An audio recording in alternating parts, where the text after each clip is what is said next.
mas pinasarap na mixed seafoods. Ayan.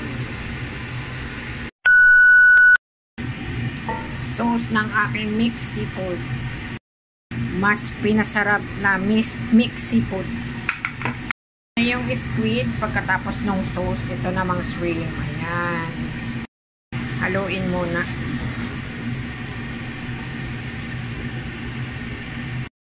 Kasunod itong corn. Ayan. And then, hahaluin para may lasa din yung corn. Mas malasa. Ayan.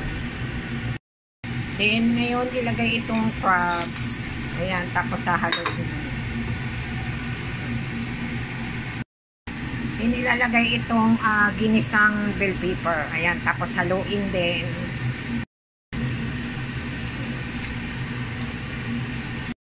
Then, ngayon, ilalagay itong shell. Kung sa Pilipinas, pwede yung taho. Tahong pala. Oo nga, tahong. Dahan-dahan lang paghalo dahil buka na ito. Baka maalis sa shell yung laman. Ayan. Lagyan ko nitong spring onion. Hindi ako nakabili ng parsley. Mas masarap yung parsley ang ilalagay. Yan. Luto na yan at ready to serve na yan. Pero ilalagay ko yan sa tray. Dito ko ilalagay yung seafood. Yan.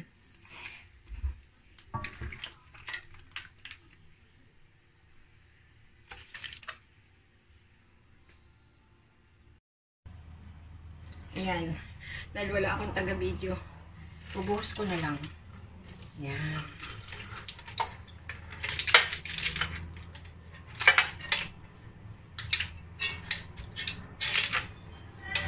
Kung may parsley, lagyan sa sa ibabaw. Ayan.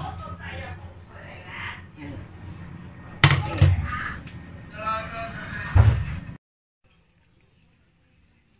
Ayan na yung isi-serve ko. Yummy.